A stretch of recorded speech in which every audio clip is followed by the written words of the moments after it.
Hey guys, tonight we begin with something a little more civilized on paper and a lot messier in practice, the ancient Greek banquet. You might be picturing marble columns, wise men in clean white robes, and thoughtful conversation about the meaning of life. The reality was a room full of grown men lying down on their sides, drinking watered wine out of shared cups, flinging their leftover booze at a target, and slowly turning a philosophy seminar into a shouting match with a flute soundtrack. This one was suggested by one of you in the comments, and I want to say a genuine thank you, because these little requests are what keep this whole thing going, and honestly you all come up with better ideas than I ever do. So before you drift off, take a moment to like the video and subscribe, but only if you actually enjoy what I do here. Leave a comment telling me where you're listening from and what time it is, because somehow it is always well past bedtime somewhere. And if you would rather bring these stories with you on a walk or a long drive, the channel is now on Spotify too, linked down in the description. Now dim the lights, switch on a fan for that soft background hum, and get comfortable. Let us wonder about a few things together. Have you ever been to a party where lying down was not a sign the night had gone wrong, but the entire point? Did the Greeks really water down perfectly good wine? And would they quietly judge you for wanting yours neat? Could you survive a whole evening balanced on one elbow before your arm went numb and betrayed you? What do you do when the entertainment is one man playing two flutes at once, and you're already 3 cups deep? Would you last a single banquet before flinging wine dregs at a target, missing wildly and hitting a senator? And could you hold up your end of a deep conversation about the nature of love while the man on the next couch is being gently sick into a bowl? Well, you are about to find out. Congratulations.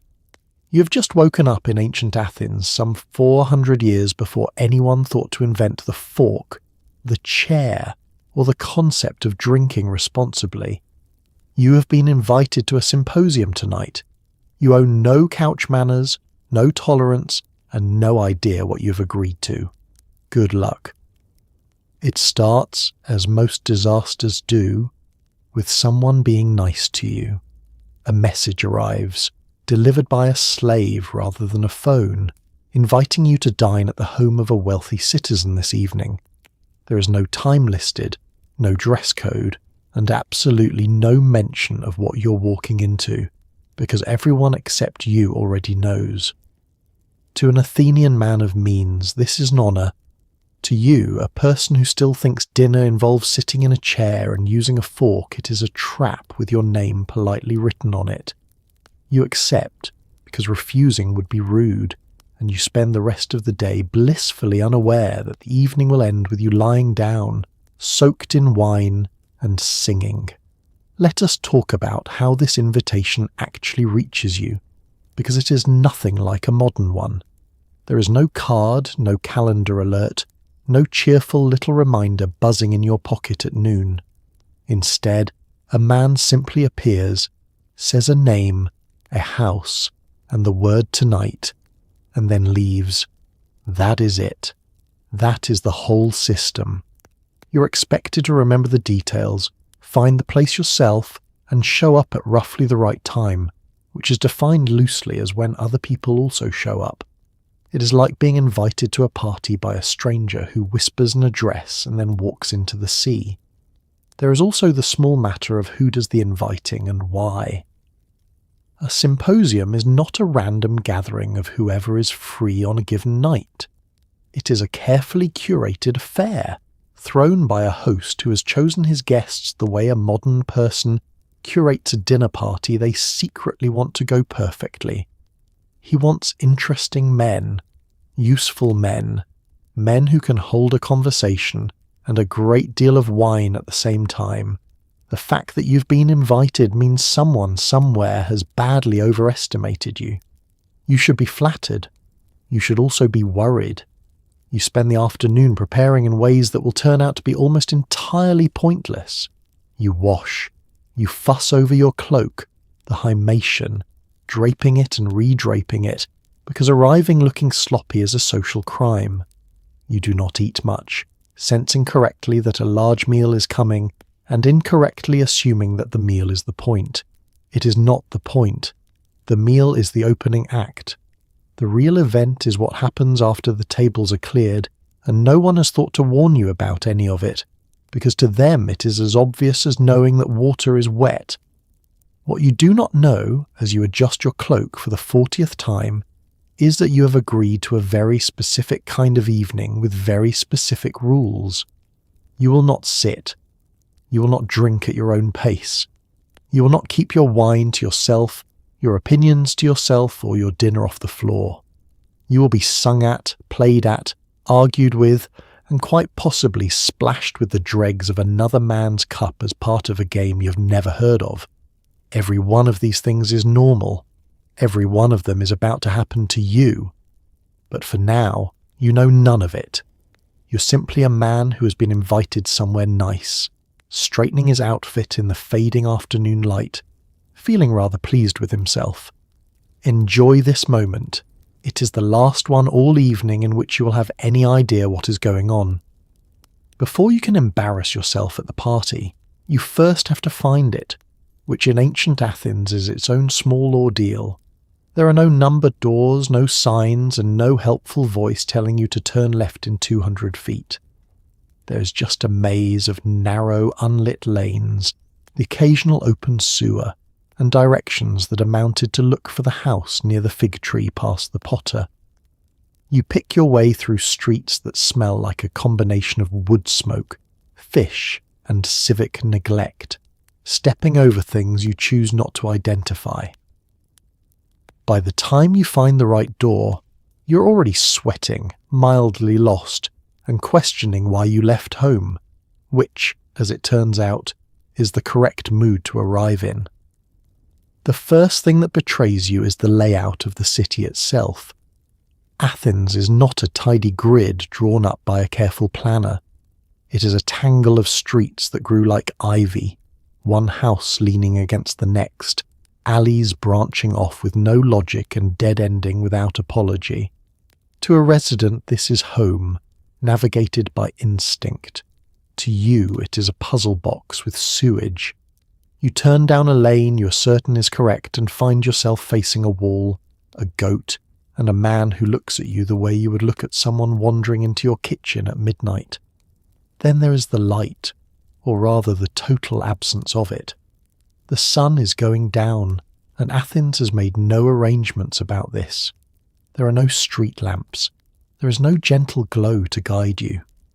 As dusk thickens, the friendly landmarks you were relying on dissolve into vague dark shapes, and the fig tree past the potter becomes indistinguishable from every other looming silhouette. If you own a lamp or hired a slave to carry a torch, you are doing well. If you did not, you're now essentially a blind man playing a guessing game with an entire neighbourhood. The smells do not help, but they are at least informative. This is a city without a sewage system worthy of the name, where waste is thrown into the street with a cheerful lack of ceremony. You navigate by scent as much as by sight, and the scents are telling you things you would rather not know. Wood smoke means a home with a fire, which is comforting. Fish means you're near the market or a house that recently ate well. The other smell, the persistent one you keep stepping around, means only that you are still in Athens and that your sandals are earning their keep tonight. You do finally get help in the form of asking strangers, which is the ancient equivalent of a map that talks back and may be lying. You describe the house, name the host, and wait to see if recognition flickers across a face. Sometimes it does, and you're pointed onward with a vague gesture. Sometimes the person simply shrugs, and you're left exactly where you started, only now more embarrassed. Directions here are a social transaction, not a science, and their accuracy depends entirely on whether the person actually knows or simply wants to seem helpful. At last, a door with the right feeling about it. There is noise inside, the low murmur of arriving guests, the flicker of lamplight leaking under the frame. You've arrived, mostly by luck, having crossed a city that offered you no assistance whatsoever. You pause to compose yourself, to wipe your brow and pretend the journey was effortless. It was not effortless. It was a small odyssey through darkness and filth. But you are here, and here is where the real trouble begins. You arrive at the house, and before you have even said hello properly, a slave is crouching at your feet, and you realize with dawning horror that your feet are about to become everyone's business. In a world of dirt roads and open sewers, arriving with clean feet is not optional, so guests have theirs washed at the door before entering the dining room. You have spent all day walking through a city that treats the street as one long garbage disposal, so this is less a courtesy and more an act of mercy.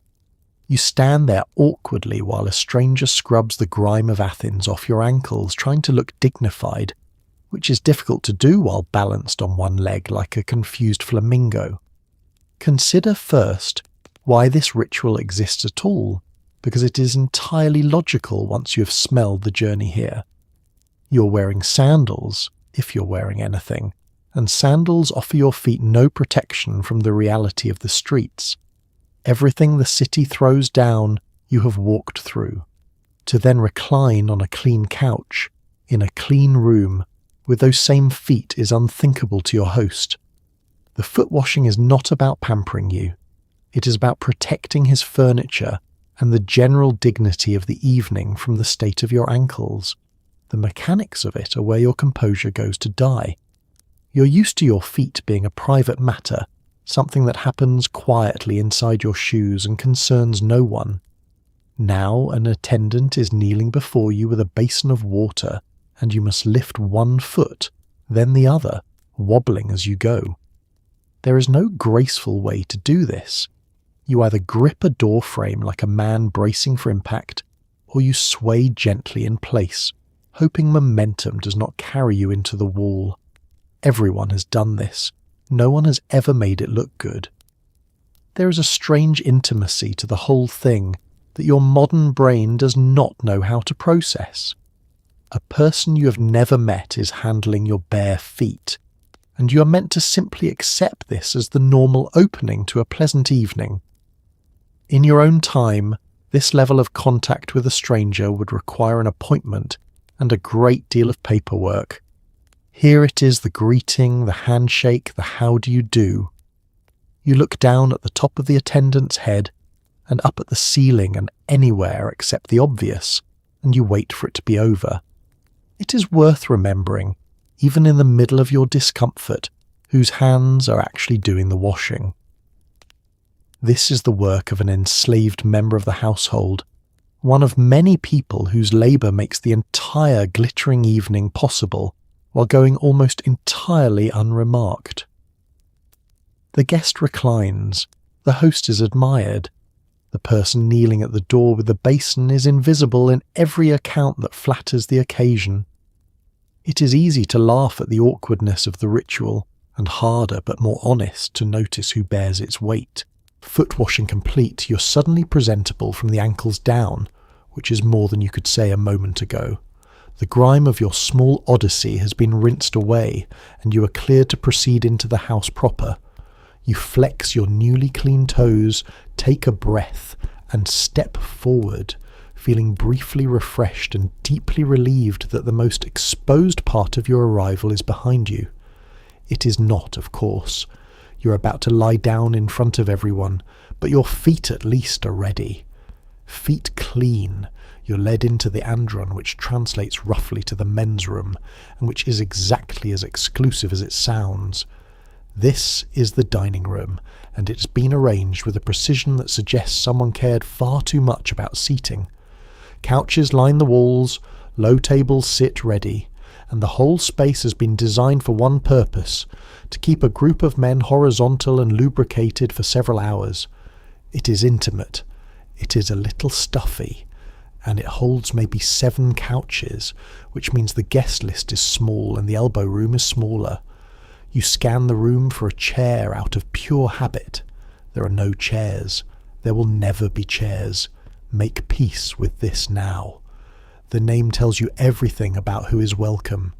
Andron comes from the word for man, and the room is his domain, a space set aside within the house specifically for male gatherings of exactly this kind. The women of the household have their own quarters, and this is not one of them. The symposium is a men's affair from start to finish, and the room announces that fact in its very name. You have wandered into one of the most gendered spaces in the ancient world, and no one is going to explain the rules because everyone here absorbed them before they could walk. The design of the room is quietly clever, built entirely around the couches. They are placed against the walls, running along the edges of the space, angled so that every reclining guest can see and speak to every other. There is a logic to it, the logic of conversation. No one is stuck facing a wall or marooned in a corner. The whole arrangement funnels attention inward, toward the shared centre of the room, so that the group functions as a single unit rather than scattered pairs. It is a seminar room, a dining room, and a drinking den, folded into one small space. The floor deserves special mention, because you will get to know it well. It may be decorated sometimes with a mosaic, and it slopes very slightly toward a point for a reason you will fully appreciate later, when the floor becomes the designated resting place for everything you do not want anymore.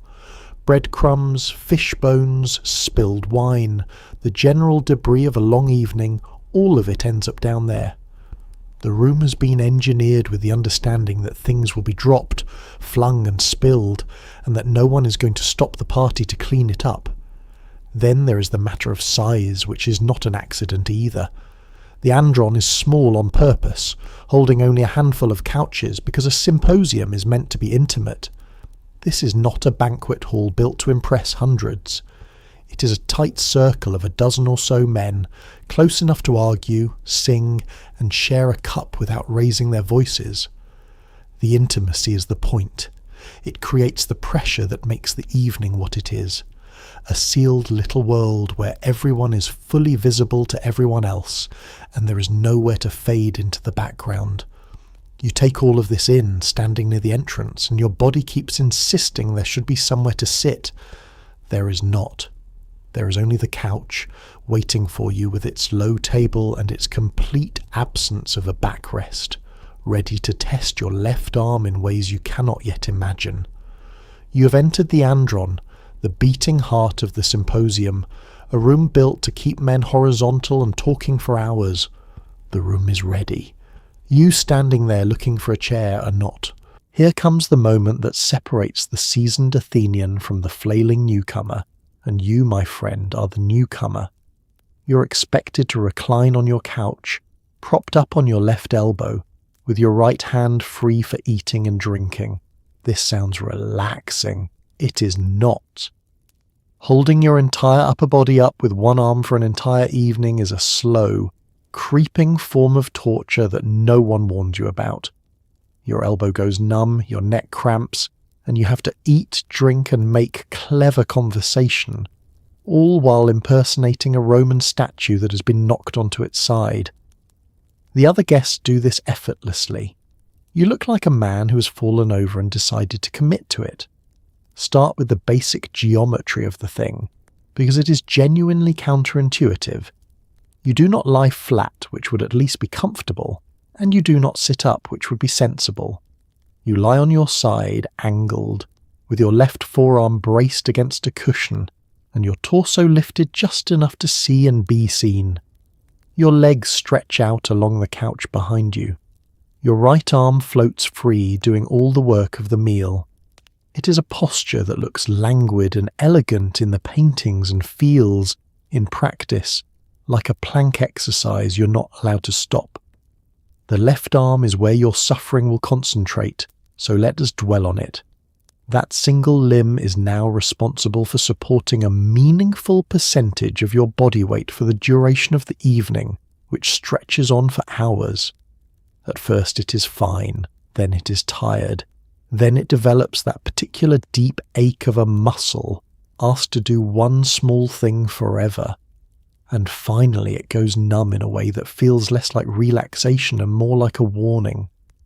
You shift, you readjust, you try the cushion at a new angle, and none of it helps, because the fundamental problem is that arms were not designed to be furniture. There is a reason the left arm draws the short straw, and it is entirely practical. Your right hand needs to be free, because your right hand is your fork, your knife, your cup, and your napkin all at once. You eat with it, you drink with it, you gesture with it to emphasize a point you're too drunk to have thought through. So the left arm is sacrificed to the cause of holding you up, freeing the right to do the pleasant work of consumption. It is a sensible division of labour that your left elbow will spend the whole night bitterly resenting. Watch the men around you and despair, because they make it look like nothing. They recline as easily as breathing, shifting their weight without thought, reaching for cups and food and never once appearing to strain. This is the product of a lifetime of practice. They have been doing this since they were young, at their father's sides, learning to hold the posture the way you learn to sit in a chair. To them it is not a skill. It is simply how one exists at dinner. To you it is an athletic event you were entered into without your consent. By the time you find something like a workable position, you understand that the reclining is not incidental to the symposium. It is central to it. This is a gathering built entirely around the horizontal, a room full of men who have agreed that the proper way to eat, drink, argue and sing is while lying down. You are one of them now, propped on your screaming elbow, committed to the pose whether your body approves or not. The philosophy will come later. For now, the only wisdom on offer is that you should have stretched first. Just as you get semi-comfortable, you discover you're not getting a couch to yourself, because that would be far too much personal space for one evening. Couches were typically shared, 2 men to each, which means you're now reclining shoulder to shoulder with a stranger for the foreseeable future. He may be a philosopher, he may be a politician, he may be a man who talks about his horses for 3 straight hours. You will not know until it is far too late to switch. You lie there, pressed against a person you have never met, sharing an armrest, a table, and soon a great deal of wine, and you begin to understand that privacy is a concept the Greeks simply have not gotten around to inventing yet. The arrangement makes a certain sense once you accept it. The room is small, the couches are finite, and the guest list, while short, is longer than the furniture. So each couch holds 2 men, reclining in the same direction, close enough that your shoulders nearly touch and your heads are only a conversation apart. It is efficient. It is also, by your standards, an astonishing violation of the invisible bubble you have carried around your whole life, without realizing how much you relied on it. Your immediate problem is that you cannot choose your couch partner, and the stakes of this feel enormous. In the span of a single evening, this man will either become a delightful companion or a slow-motion ordeal, and you have no say in which. It is a bit like being assigned a seatmate on a very long flight, except the flight lasts all night, there is unlimited wine, and you're both lying down. You glance sideways at him, trying to read his face for early warning signs, and he glances back doing exactly the same thing. Neither of you knows yet what you're in for. The physical intimacy takes some getting used to, because it is constant and unavoidable. You share the armrest, which means a low-grade territorial negotiation runs beneath the entire evening. You share the little table, so his food and your food and your 2 right hands are all operating in the same small space. When he shifts, you feel it. When you shift, he feels it.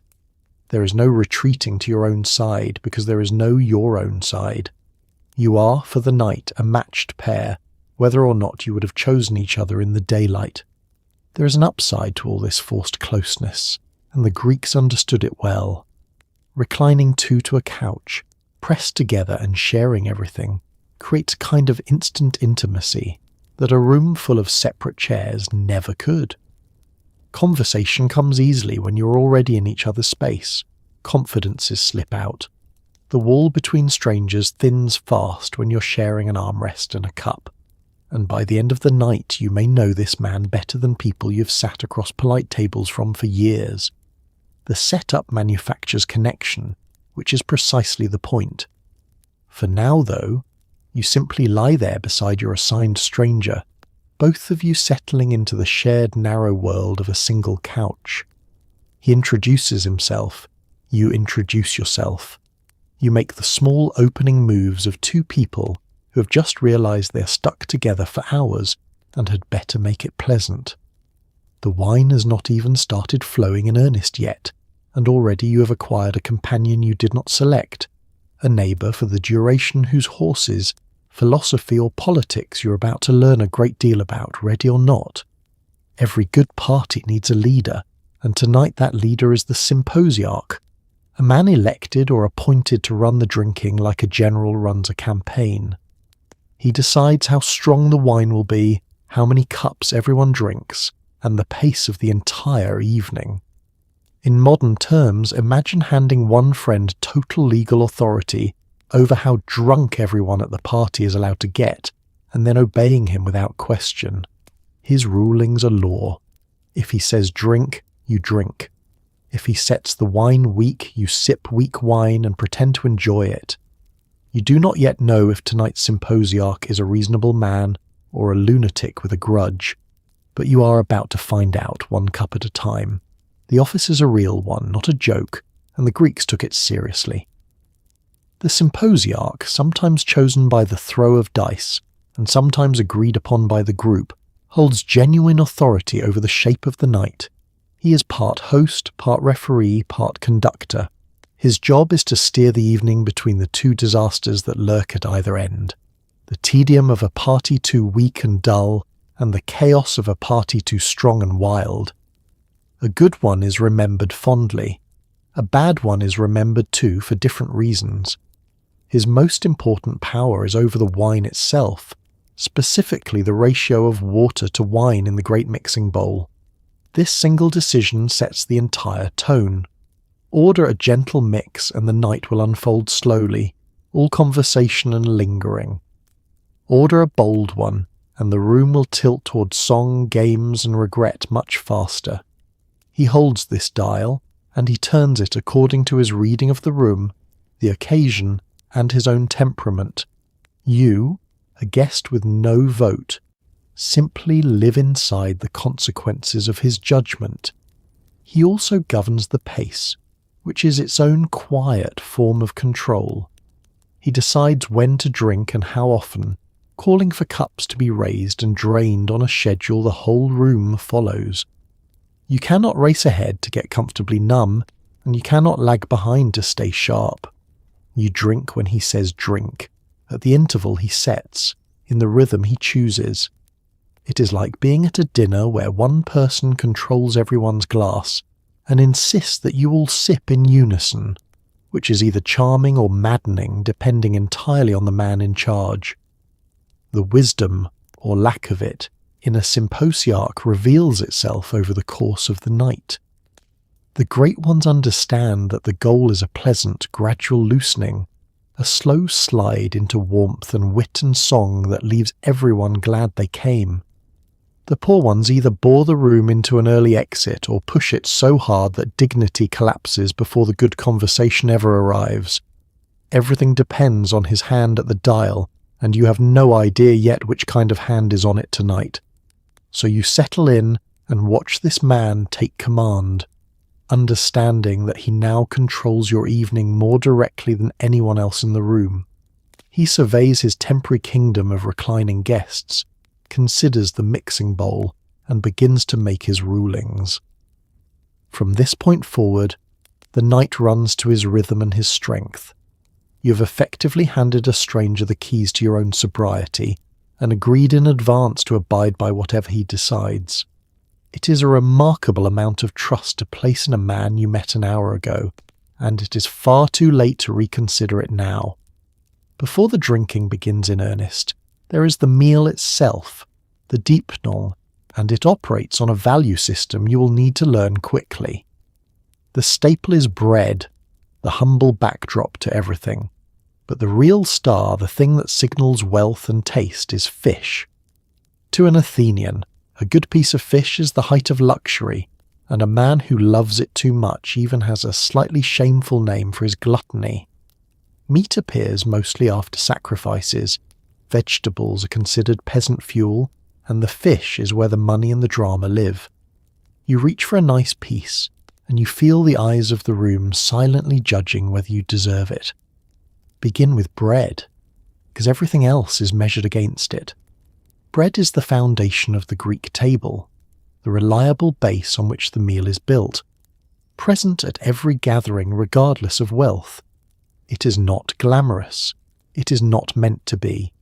It is the thing you eat with everything else, the edible plate and utensil and constant, so ordinary that no one remarks on it. To understand the meal, you first accept that bread is simply always there, the quiet backdrop against which the more exciting foods get to perform. Fish is where the performance happens, and the Greeks were passionate about it in a way that borders on the comic.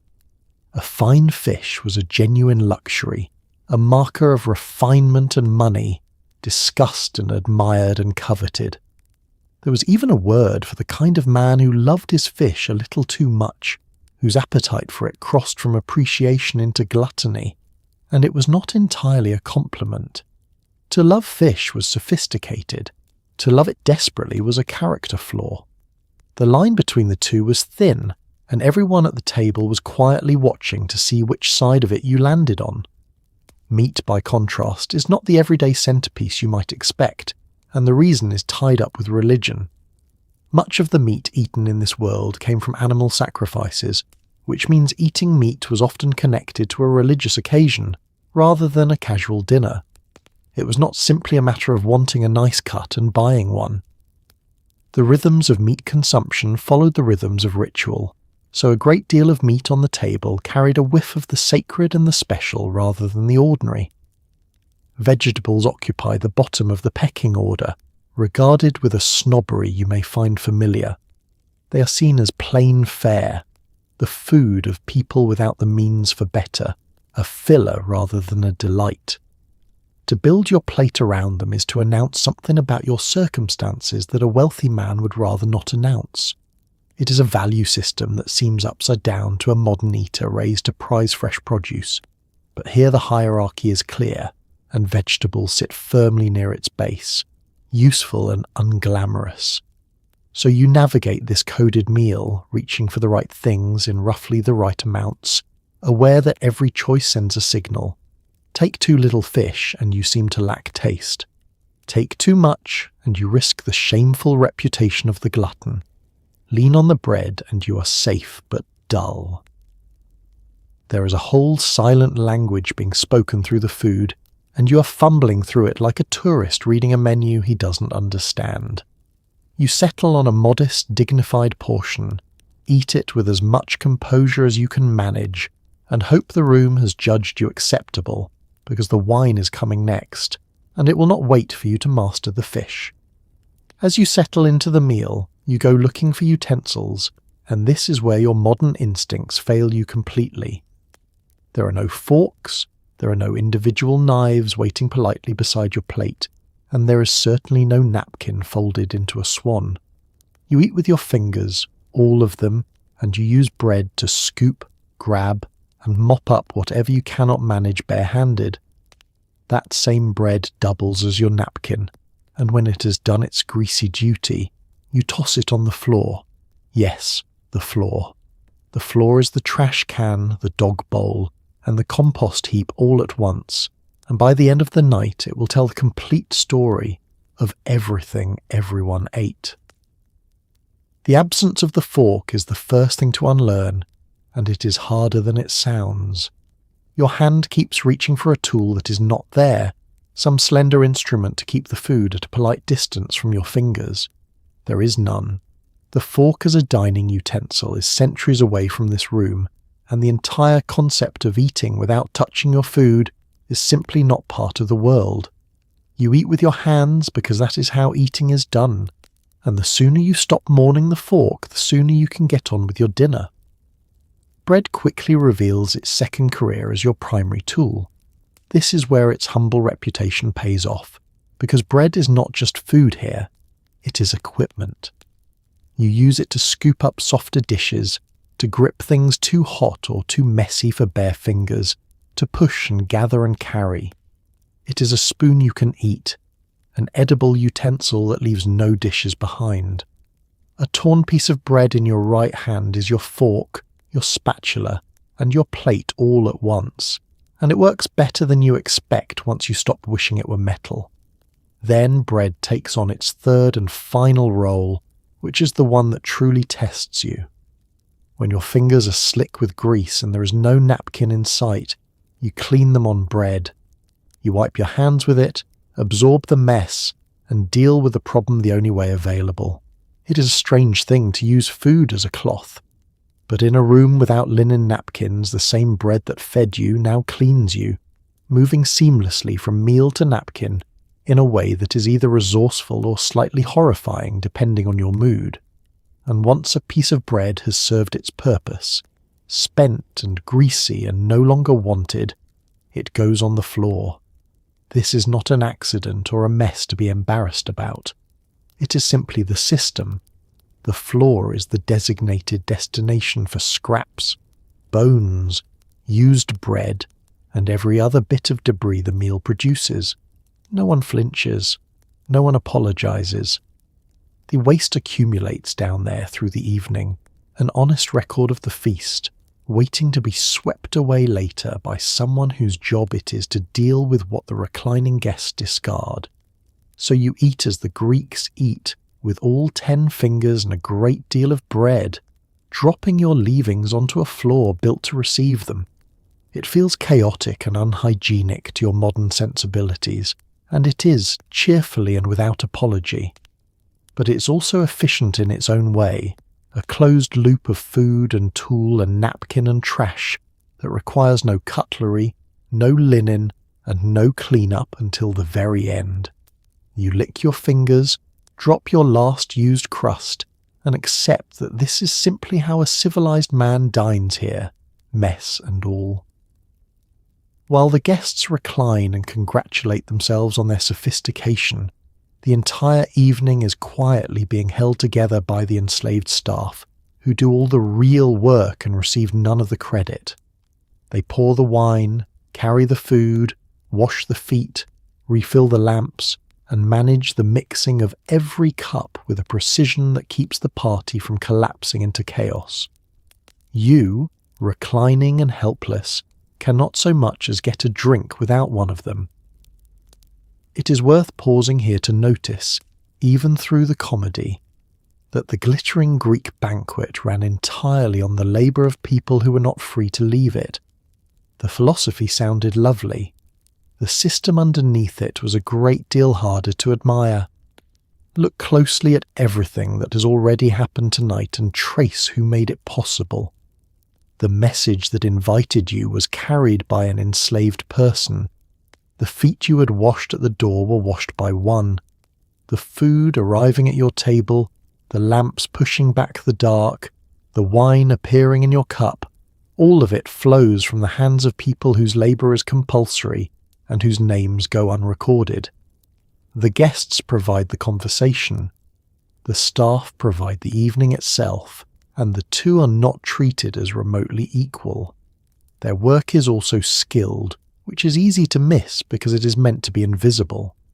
Managing the wine alone requires real attention, keeping the mixing bowl replenished, judging the pours, moving the cup around the room at the right pace, all while a dozen increasingly drunk men make increasingly unreasonable demands. The lamps must be tended so the light does not fail. The debris must be managed. It is a genuine operation, run smoothly and constantly by people who are expected to make it look effortless, so that no guest ever has to think about it. You feel your own total dependence acutely, because you cannot do anything for yourself. You cannot fetch your own wine. You cannot refill your own cup. Reclining on your couch, propped on your aching elbow, you are almost helpless, reliant on the attention of the staff for every physical need of the evening. In your own time, you would simply get up and help yourself. Here, getting up is not how it works.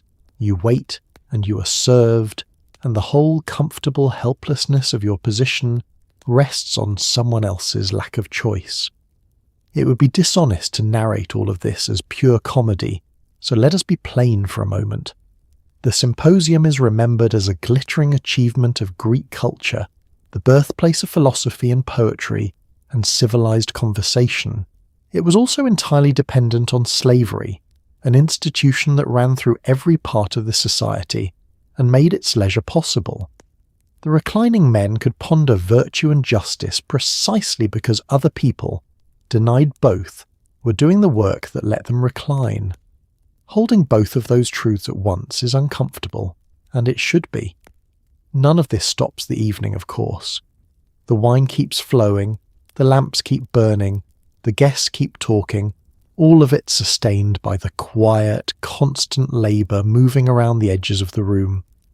You settle back into your couch, served and comfortable, and try to hold on to what you have noticed even as the wine begins to blur it.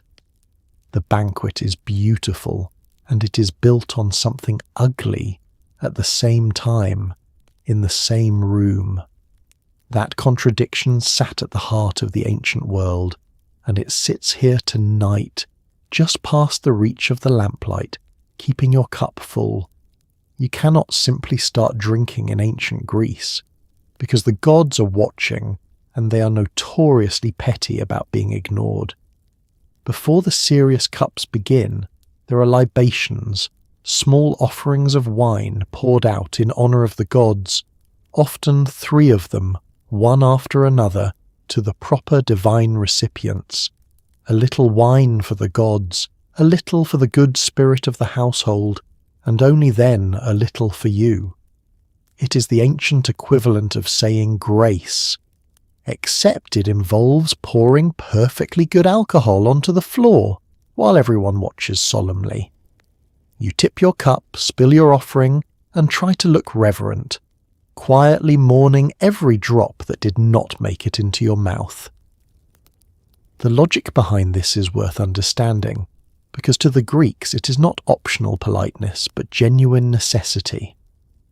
The gods are present at every human gathering, and they expect to be acknowledged before mortals help themselves to the pleasures of the evening. To skip the libations would be to insult powerful, temperamental beings who have long memories and a taste for revenge. So you pour first and drink second, buying divine goodwill 1 splash of wine at a time, which is a small price against the alternative of angering someone who can throw lightning. There is a structure to the offerings, a proper order that everyone but you already knows by heart. The libations are made in sequence, each dedicated to its rightful recipient, moving through the appropriate divine and household honorees before the drinking for pleasure can begin.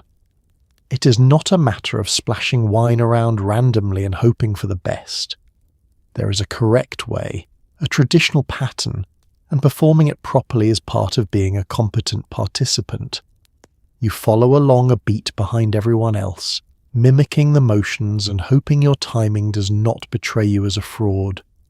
The physical act itself is simple and to your wine-loving heart mildly painful. You tip your cup and let a measure of good wine fall to the ground as an offering, a deliberate sacrifice of something you would very much rather drink. There is no getting it back. The wine given to the gods is gone, absorbed into the floor that already holds the debris of dinner, and you must perform this cheerfully, without any visible reluctance, as though parting with alcohol brings you joy. It does not, but the gods and the room are watching. What strikes you, once you stop mourning the wine, is how seamlessly the sacred and the social are woven together here. This is a party, a night of pleasure and indulgence, and yet it opens with genuine religious observance performed with real solemnity. There is no separation between having a good time and honouring the divine. The two coexist in the same room, in the same cups, in the same evening. The Greeks saw no contradiction in pouring an offering to the gods and then spending the night singing badly and flinging wine at a target. Both were simply part of a well-conducted symposium. So you make your libations along with everyone else, spilling your reverent little offerings and watching them vanish into the floor. The gods have been acknowledged, the household spirit has been honoured, and the divine bureaucracy of the evening has been satisfied. Only now, with the proper respect paid and the heavens presumably content, are you permitted to turn your full attention to your own cup. The formalities are done. The drinking, the real drinking, the thing you were secretly invited here to do is finally cleared to begin, and it will not be nearly as reverent as what came before. The meal ends, and the room undergoes a transformation that signals the true business of the night is about to begin. The tables are cleared away, the floor is swept of its accumulated debris, hands and faces are washed, and the whole space is reset for drinking. This is not a casual transition. It is a formal shift from the eating half of the evening to the drinking half, and everyone knows what it means. Up to this point, you have been a dinner guest. From here on, you're a participant in something older and stranger, a ritual of wine, song, and slowly loosening dignity. You feel the mood change in the room like a pressure drop before a storm, and you're correct to feel nervous. Watch the physical reset first, because it is deliberate and complete. The low tables that held the meal are taken away. The floor, by now a landscape of bones, crusts, and used bread, is swept clean of the evening's first act. Water is brought for washing hands and faces, rinsing away the grease of dinner. In a matter of minutes, the room is remade, cleared and freshened, wiped of the meal so thoroughly that you might almost believe dinner never happened. The stage is being struck and reset for a different performance entirely. This division between eating and drinking is not incidental, and that is the key thing to grasp. The Greeks drew a clear line between the two halves of the evening. First came the deipnon, the meal, focused on food. Then came the symposium proper, the drinking together, which is what gives the whole gathering its name. These were understood as distinct phases with distinct purposes, and the clearing of the tables was the ceremony that marked the border between them. You have finished one thing, you're about to begin another, and the reset makes sure no one misses the transition. The change in mood is palpable, and it works on you whether you understand it or not. During the meal, the atmosphere was ordinary, the familiar business of eating in company. Now, as the room is cleared, something shifts. There is anticipation in the air, a collective settling in, a sense that the casual part is over and the real event is arriving. The men around you seem to sharpen and relax at the same time, like people who have finished the small talk and are ready for the main conversation. You do not yet know exactly what is coming, but you can feel that it is coming. It helps to understand what the drinking half is actually for, because it is not simply about getting drunk, though getting drunk is certainly involved. The symposium is where the conversation, the poetry, the songs, the games, and the philosophy all live. The meal fed the body so that the drinking could feed everything else. This second half is the intellectual and social heart of the entire institution, the reason these gatherings mattered and were remembered. The food was necessary. The drinking is the point, and the room is now being prepared for the point to begin. So you lie on your couch and watch the andron become a new place around you, cleared and cleaned and charged with expectation. The dinner guest you were an hour ago is being quietly retired. In his place is a participant in the symposium, expected to drink in turn, sing when the branch reaches him, argue when the conversation turns, and hold his dignity together as long as the wine allows. The tables are gone. The floor is clean. The mood has turned. Whatever the night truly holds, it starts now, and there is no going back to the safe, simple business of dinner. Before the wine flows, the host makes sure everyone looks and smells the part. because appearance matters even when you are horizontal. Garlands of ivy, myrtle, or flowers are handed out and worn on the head, and perfumed oils are passed around to be rubbed on. Suddenly you are crowned like a minor victor and doused in scent, reclining in a cloud of myrrh and floral fumes. It is meant to be festive and refined. To you it feels like being decorated for a holiday you did not know was happening, while smelling strongly enough to be detected from the next street. You adjust your slightly crooked wreath, try not to sneeze, and accept that tonight you're both a philosopher and a scented candle. The garlands come first, and there is more to them than decoration. Wreaths of ivy, myrtle, and flowers are placed on the heads of the guests, transforming a room of ordinary men into a company of crowned celebrants. The materials are not random. Certain plants carry associations with certain gods and certain qualities, so the greenery on your head is quietly meaningful as well as pretty. You settle the wreath into place, feeling slightly ridiculous, and remind yourself that every dignified man in the room is wearing one too, which makes it either less ridiculous or more. The perfumes follow, and they are applied with an enthusiasm your modern nose finds startling. Scented oils are passed around and rubbed onto the skin, so that each guest becomes a source of fragrance, the whole room thickening with layered perfume.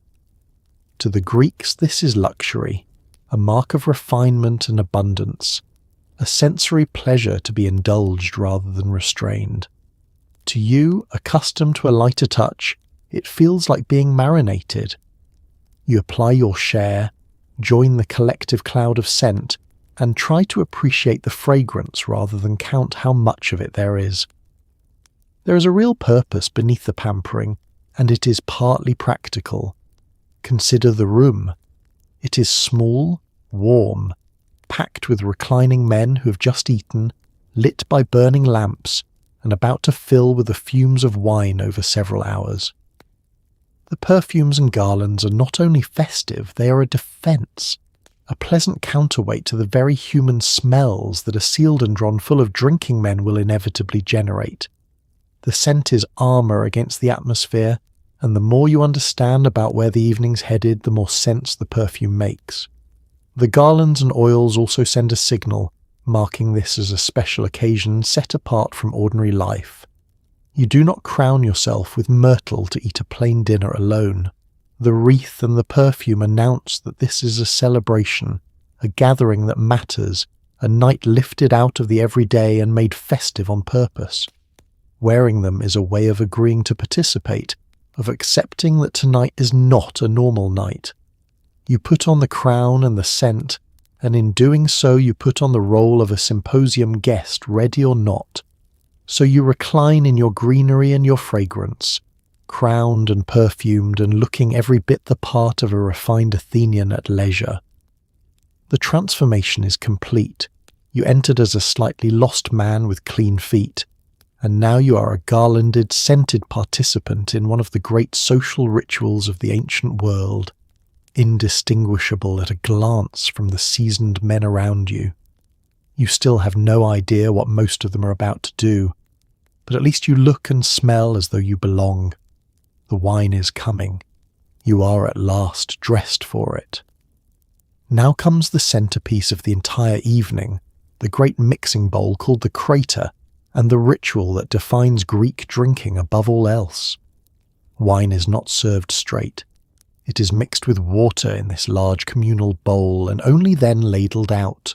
To drink wine unmixed is, in the Greek mind, the mark of a barbarian, a reckless fool or a Scythian, none of which you wish to be tonight. The water is not an insult. It is the whole civilized point, a way to drink for hours without immediately becoming a cautionary tale.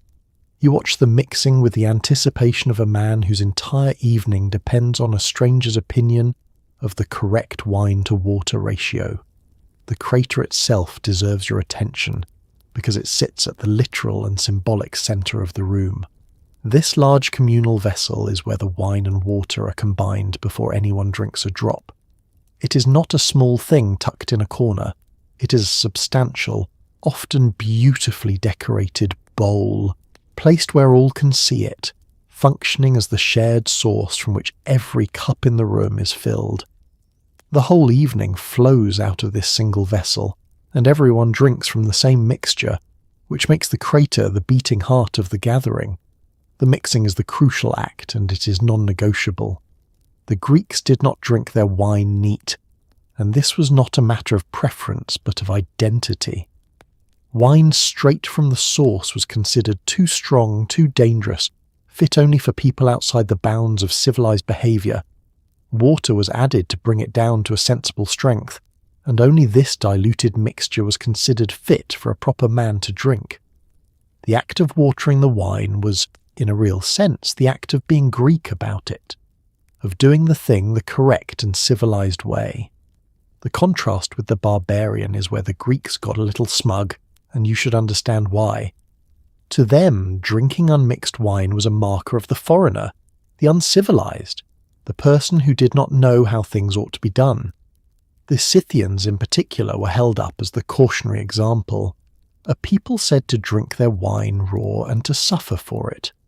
Against this backdrop, the watered cup became a badge of belonging, a small daily proof that you are on the right side of the line between the civilized and the savage. The practical genius of the system is easy to overlook amid all the cultural pride, but it is real. Watering the wine let the Greeks do exactly what they wanted to do, which was drink together for hours, singing and talking and playing, without the whole thing collapsing into insensibility within the first cup.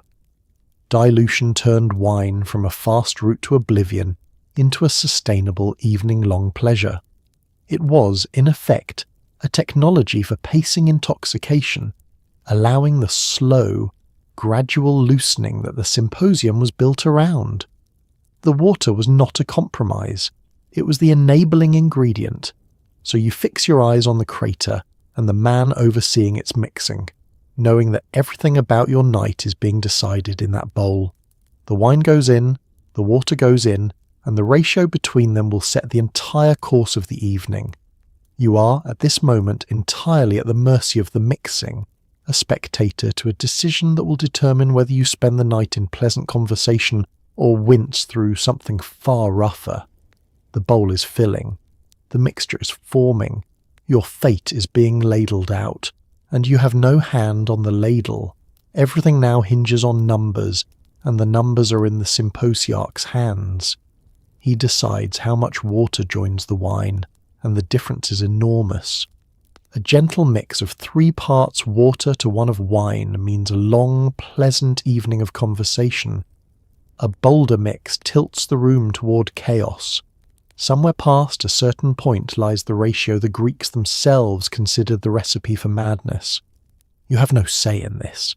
You simply receive whatever strength the symposiarch has decreed and drink it, cup after cup at the pace he sets. It is a little like being handed a drink by a stranger who refuses to tell you how strong it is and then insisting you finish it on his schedule. Understand first just how much these ratios mattered to the people mixing them. The proportion of water to wine was not a casual detail, but a considered decision with a real range of outcomes. A heavily watered mix produced a mild, sociable drink suited to long talk. A lighter touch with the water produced something with far more bite. The Greeks thought about these ratios carefully, discussed them, and had opinions about which suited which kind of evening. The mixture was a dial with real settings, and the symposiarch's hand rested on it all night. The gentle end of the scale is where a wise host tends to begin. A mix generous with water keeps the room lucid, allowing the conversation to unfold slowly and the evening to stretch out without anyone falling apart. This is the setting for philosophy, for poetry, for the sort of talk these gatherings were famous for. It lets men drink steadily for hours while remaining themselves, loosened but not lost.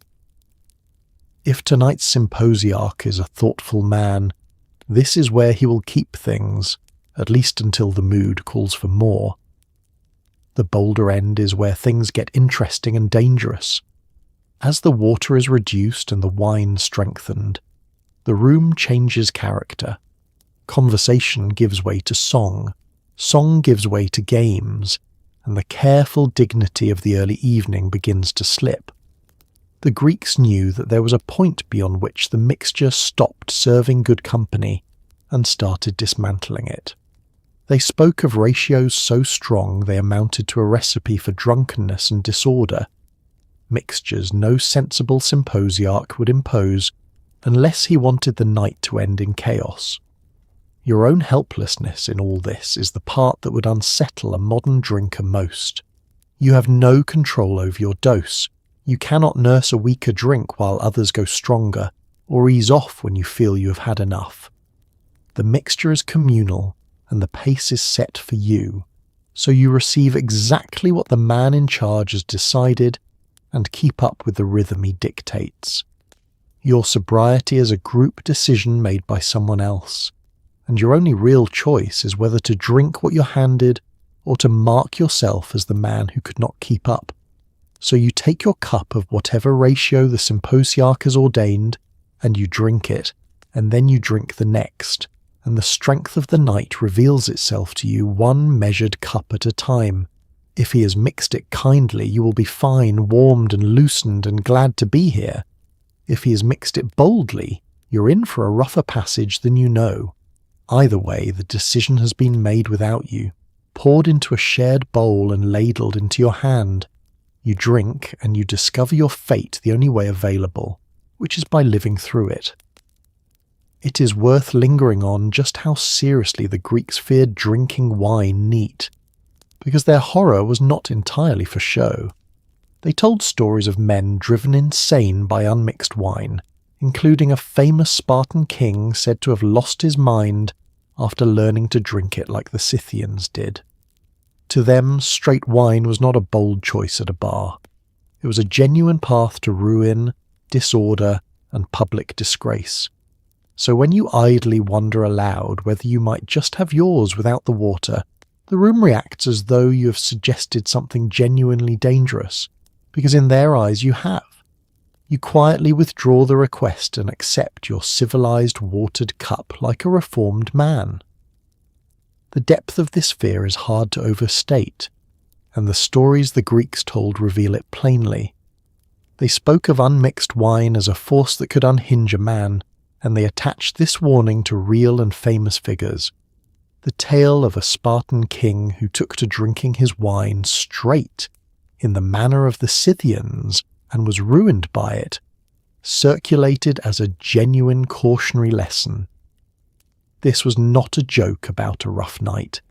It was a story about a powerful man undone by a dangerous habit, told to keep others from following him. The Scythians loom large in all of this, serving as the Greeks' favourite example of how not to drink. These northern peoples were believed to take their wine unmixed, and to the Greeks this marked them as fundamentally uncivilized, dangerous in their very drinking habits. To drink like a Scythian was not merely to drink strong, it was to abandon the customs that separated a proper man from a barbarian. The phrase carried real weight, a way of accusing someone of casting off civilization itself in favour of raw, dangerous excess. There is a moral dimension to this that runs deeper than health. The Greeks prized self-control, moderation, the mastery of one's appetites, and unmixed wine was the enemy of all of it. To drink neat wine was to invite the loss of exactly the qualities a good man was supposed to maintain. It threatened not just your stomach, but your character, your dignity, your standing among your peers. Watering the wine was therefore a moral act as much as a practical one, a nightly demonstration that you kept your appetites on a leash rather than the other way around. This is why your idle question lands so badly. When you muse aloud about skipping the water, you're not making a small request about your beverage. To the ears of the room, you're proposing to behave like a barbarian, to court madness and disgrace, to abandon the very custom that makes this a civilized gathering rather than a brawl. The reaction you get is not prudishness, it is genuine alarm, the response of people who believe you have suggested something reckless and shameful, because within their world you have. You feel the temperature of the room drop and you understand you have erred, so you take it back quickly and quietly and accept your properly watered cup with the meekness of a man who has learned his lesson. The unmixed wine remains a thing spoken of in warnings, a danger held at arm's length by the steady addition of water, and you decide you would rather not be the evening's cautionary tale. You drink your civilized mixture, mild and sanctioned and safe, and you keep any further thoughts about strength to yourself. The Greeks feared the raw cup for reasons of their own, and tonight at least, you have decided not to test whether they were right. As the wine starts moving, you make a discovery that modern hygiene did not prepare you for. The drinking is often communal, and the cup does the rounds. The kylix, a wide, shallow bowl on a stem, is passed and shared, sipped from by one man and then the next, travelling the room like a very sociable germ. There is no such thing as your own glass to guard jealously. There is only the cup, everyone's cup, making its friendly way from lip to lip. You take your turn, try not to think too hard about the 6 men who drank before you, and remind yourself that the entire concept of the germ is still roughly 2,000 years away from being anyone's problem. Get to know the kylix because you and it are about to become intimate. It is a wide, shallow drinking bowl set on a stem, broad and flat rather than tall and narrow. Its shape is well suited to sharing and to the reclining posture, easy to lift and sip from while propped on one elbow. Many were beautifully painted, sometimes with images hidden in the bowl that revealed themselves only as the wine was drained. It is an elegant object, designed for exactly this communal ritual, and it is coming your way whether you feel ready or not. The passing of the cup is the part your modern mind resists. This single vessel, or a small number of them, travels around the room, sipped from by one guest and then handed onward to the next. There is no individual glass poured just for you and kept at your side. The cup is shared, moving from man to man so that everyone drinks from the same rim in turn. To a person raised on the idea that a drink is a private possession, this is a startling degree of togetherness, an intimacy of the mouth that no dinner party in your own time would ever ask of you. There is a real logic to the sharing, though, beyond mere practicality. The communal cup is a physical expression of the communal spirit of the whole gathering.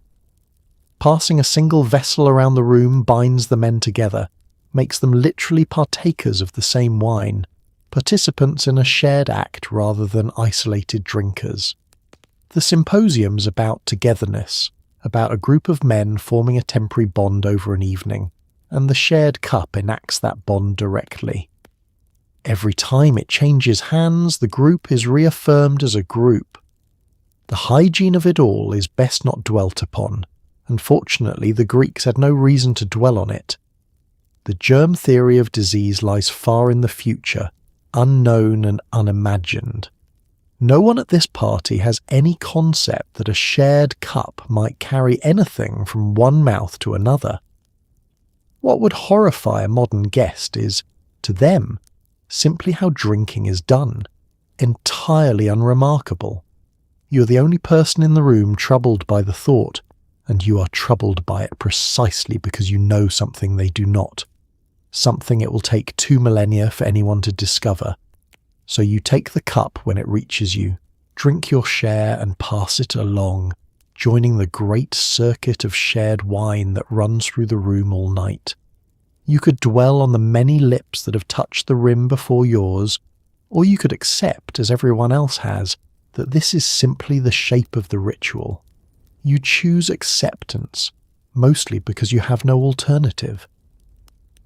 The cup moves on to your neighbour, and then to his neighbour, and the wine keeps flowing from that single travelling bowl, binding the room together one shared sip at a time.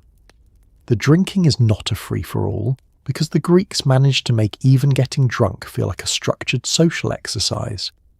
Cups are raised in toasts, often to one another, and the wine moves around the room in an order, each man drinking and passing along in turn. You cannot simply drink whenever you feel like it, and you cannot skip your turn without being noticed. There is a rhythm to it, a communal pulse of raise, drink, pass, repeat, and you are now part of it whether you like it or not. It feels less like a party and more like a very well-organized machine designed to convert dignified citizens into singing ones, and it is working on you already. The order is the first thing to grasp, and it governs everything. The drinking moves around the room in a set direction, from one man to the next, so that everyone drinks in sequence rather than at random. This is not a room where each person tends to his own cup on his own schedule. It is a coordinated progression, the turn passing steadily around the couches, so that at any given moment it is someone's turn and everyone knows whose. You wait for the turn to reach you, drink when it does, and pass it on. A single link in a chain that runs the length of the room. The toasts give the drinking its social shape and its warmth. Cups are raised to one another, gestures of goodwill and regard passing between the men along with the wine. To toast a fellow guest is to honour him, to include him, to knit the company a little tighter. There is a graciousness to it that softens the mechanical nature of the sequence, turning the passing of the cup into a series of small courtesies. The wine is not just consumed, it is offered and acknowledged, each round carrying a little freight of mutual respect around the room. The structure means you cannot hide, and this is where your options narrow. You cannot quietly drink less by pacing yourself in a corner, because there is no drinking alone here. When the turn reaches you, the room's attention comes with it, and drinking is expected. You cannot skip without the absence being felt, cannot slow down without slowing the whole progression. The communal order that makes the evening warm and binding also makes it inescapable, a current that carries you along at its own speed regardless of how your head is beginning to feel. There is a real purpose to imposing all this order on the simple act of getting drunk, and it is characteristically Greek. Structure is how they keep the pleasure from tipping into chaos, at least for a while. By formalizing the drinking into turns and toasts, they make it a social exercise rather than a private indulgence, something done together and in a shared rhythm. It channels the intoxication, gives it form, and holds the group together as it drinks. The Greeks did not simply want to get drunk. They wanted to get drunk properly, in company, according to a pattern, and the toasts and turns are how they did it. So you settle into the rhythm of raise, drink, and pass, carried along by the communal pulse of the room, whether or not your judgment agrees. The turn comes to you. You honour your neighbour, you drink, you send the cup onward, and then in time it circles back. Round by round the structure does its work, converting the composed, dignified men of the early evening into looser, warmer, more talkative versions of themselves, yourself very much included. It is orderly, it is social, and it is completely effective. The machine is running, and you're one of its moving parts now. Just as the wine loosens the room, the entertainment arrives, and it is not the kind you can politely ignore. Musicians, dancers, and hired performers, many of them enslaved women, are brought into play, dance, and keep the energy high. Chief among them is the flute girl, whose double pipes provide the soundtrack for the whole evening.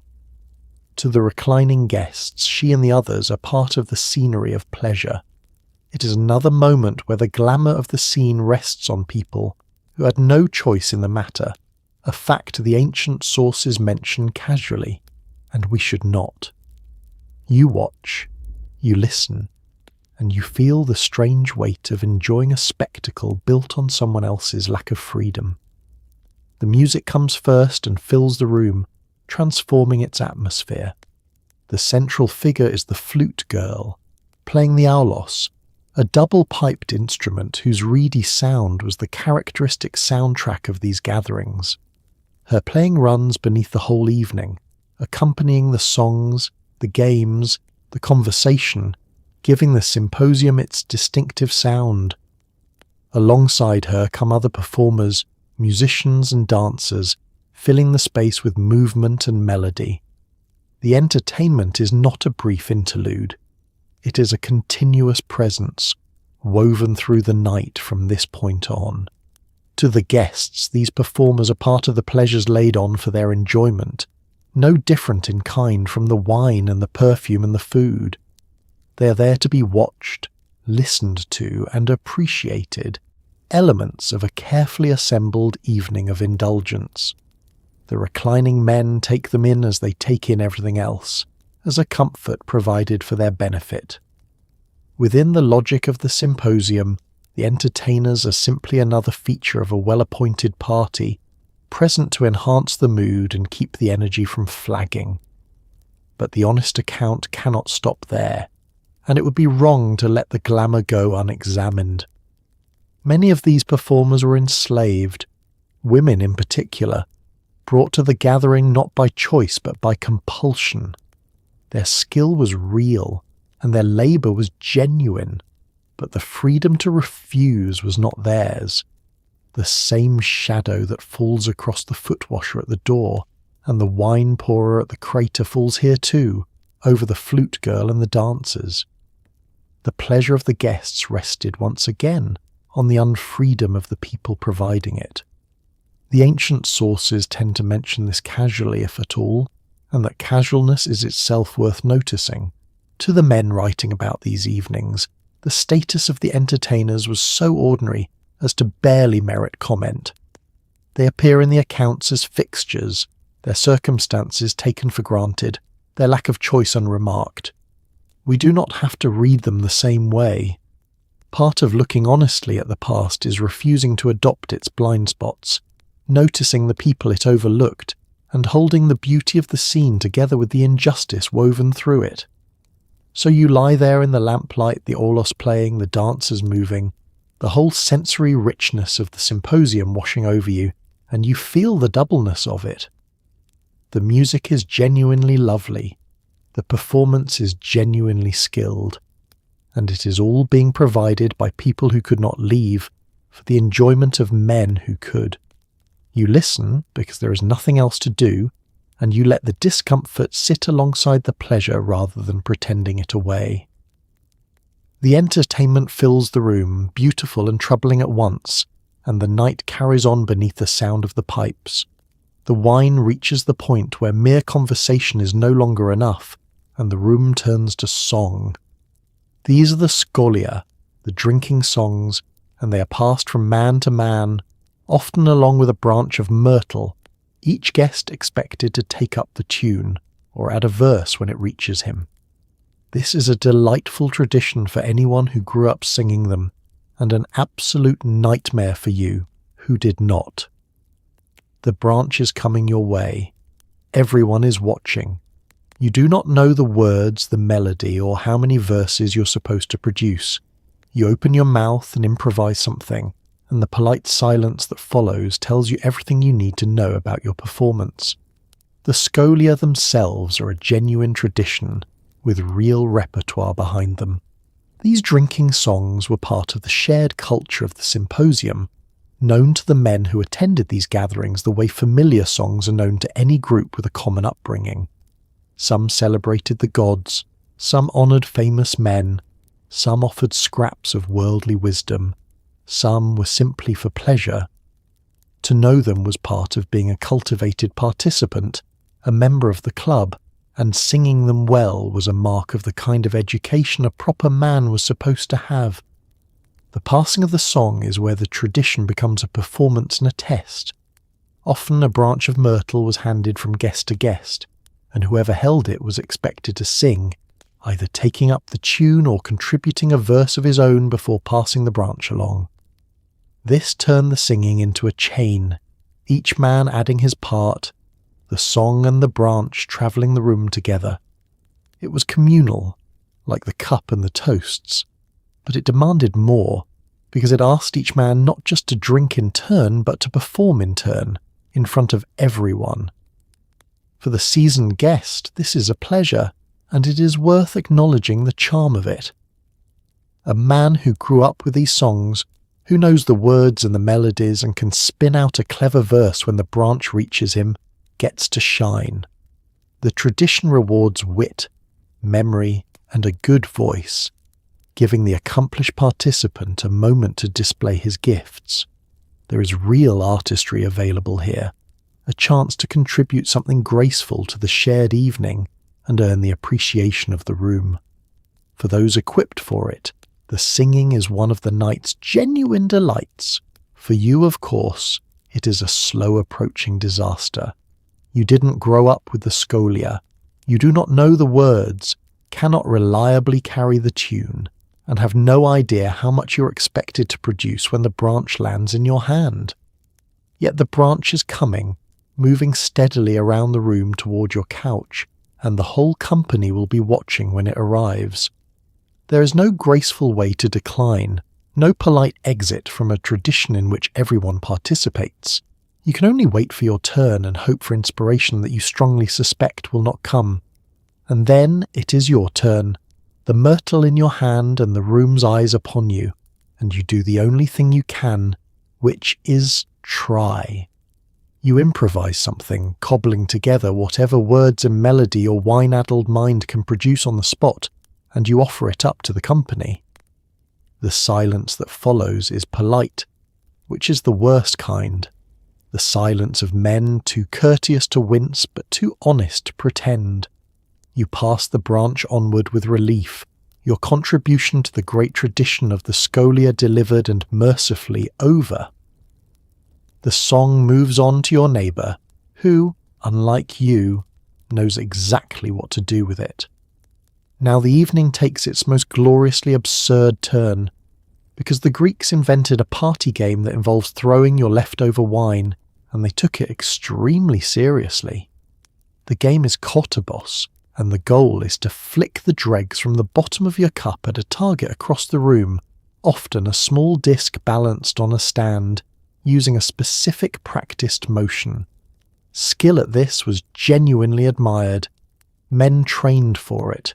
You, holding a sloshing cup on one numb elbow, take aim at a target you can barely focus on, and launch your wine with all the grace of a man throwing a shoe at a wasp. It goes nowhere near the target. It goes, instead, directly onto another guest. Understand first that kotobos was not a silly thing done by drunks with nothing better to do, however much it resembles one. It was a real game with real rules, played with skill and taken seriously by the men who played it. The basic idea was to fling the last drops of wine from your cup at a target across the room, and there were established ways of doing it, proper forms and techniques. This was an established feature of the symposium, expected and prepared for, not a spontaneous act of vandalism. The Greeks had thought about how to throw wine at things, and they had opinions. The target gave the game its shape and its challenge. In one common version, a small disc was balanced atop a tall stand, and the aim was to knock it off with your thrown wine dregs, sending it clattering down onto a larger disc below. Hitting it cleanly required accuracy and control, the ability to launch the liquid just so. It was a genuine test of coordination, and doing it well earned real admiration, sometimes even a prize. The whole thing had the structure of a proper contest, complete with a clear goal and a way to win. The technique is where your troubles begin, because there was a correct way to throw, and you do not know it. The motion involved a particular flick of the wrist. The cup held and swung in a specific manner to send the dregs flying in a controlled arc. Men practiced this. Skill at kotobos was a point of pride, a small athletic accomplishment that a cultivated man might genuinely cultivate. This was not a matter of sloshing your cup vaguely toward a wall. It was a learned motion, refined over many evenings, and mastery of it marked you as an experienced and capable participant. Now consider your own situation as your turn arrives, and appreciate how thoroughly the odds are stacked against you.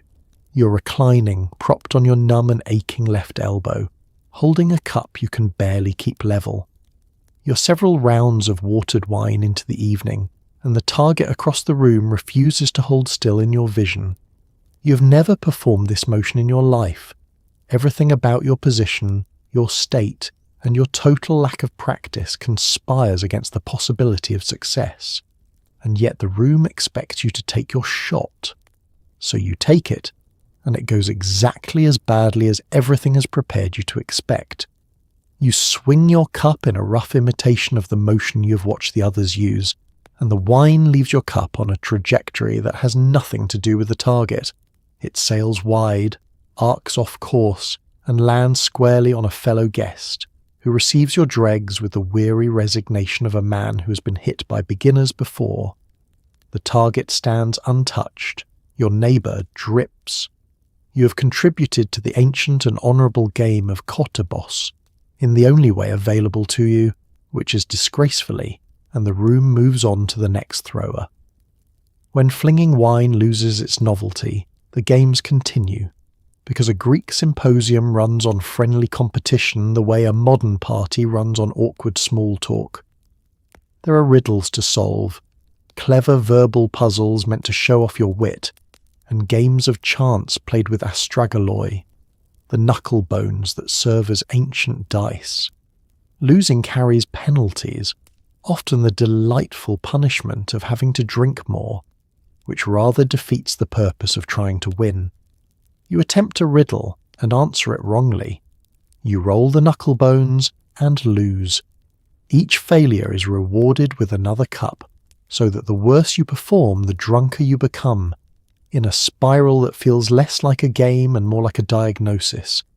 The riddles come first, and they are a proper intellectual sport. These were verbal puzzles, clever questions posed to the company, meant to be answered with wit and quickness. Solving them well displayed your education, your cleverness, your ability to think on your feet even with wine in you. They were a way of turning conversation into competition, a chance for the sharp-minded to shine. A good riddle stumped the room and delighted it at once, and a good answer earned genuine admiration. This was play, but it was play for people who prized cleverness, and it kept the mind engaged even as the wine dulled it. The knucklebones offered a different kind of contest, one that relied on luck rather than wit. The astragaloi were small bones, taken from the ankles of animals, used much as dice are used, thrown to produce random results that decided winners and losers. Games of chance ran alongside the games of skill and wit, giving the evening variety and giving fortune a roll. You did not need to be clever to play the knucklebones.